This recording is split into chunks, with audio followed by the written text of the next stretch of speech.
Première lettre de saint Paul apôtre aux Corinthiens, chapitre 4.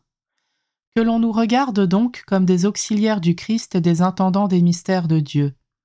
Or, tout ce que l'on demande aux intendants, c'est d'être trouvés dignes de confiance.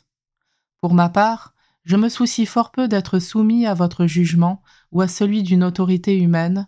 D'ailleurs, je ne me juge même pas moi-même. Ma conscience ne me reproche rien, mais ce n'est pas pour cela que je suis juste. Celui qui me soumet au jugement, c'est le Seigneur.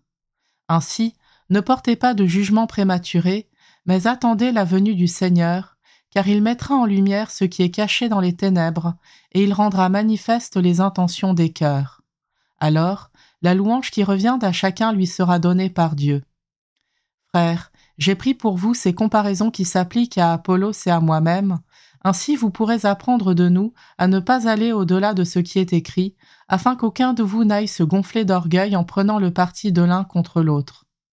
Qui donc t'a mis à part? As-tu quelque chose sans l'avoir reçu? Et si tu l'as reçu, pourquoi te vanter comme si tu ne l'avais pas reçu? Vous voilà déjà comblés, vous voilà déjà riches, vous voilà devenus rois sans nous. Ah, si seulement vous étiez devenus rois pour que nous aussi nous le soyons avec vous.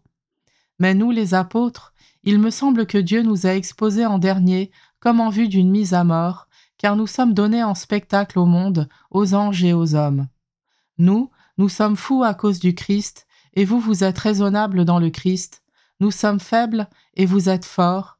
Vous êtes à l'honneur, et nous dans le mépris. Maintenant encore, nous avons faim, nous avons soif, nous sommes dans le dénuement, maltraités, nous n'avons pas de domicile, nous travaillons péniblement de nos mains.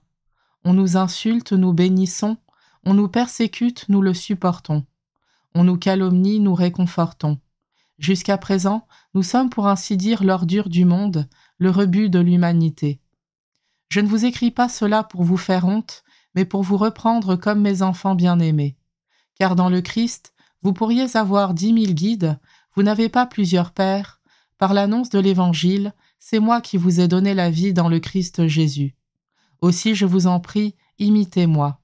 C'est pour cela que je vous ai envoyé Timothée, qui est mon enfant bien-aimé et fidèle dans le Seigneur.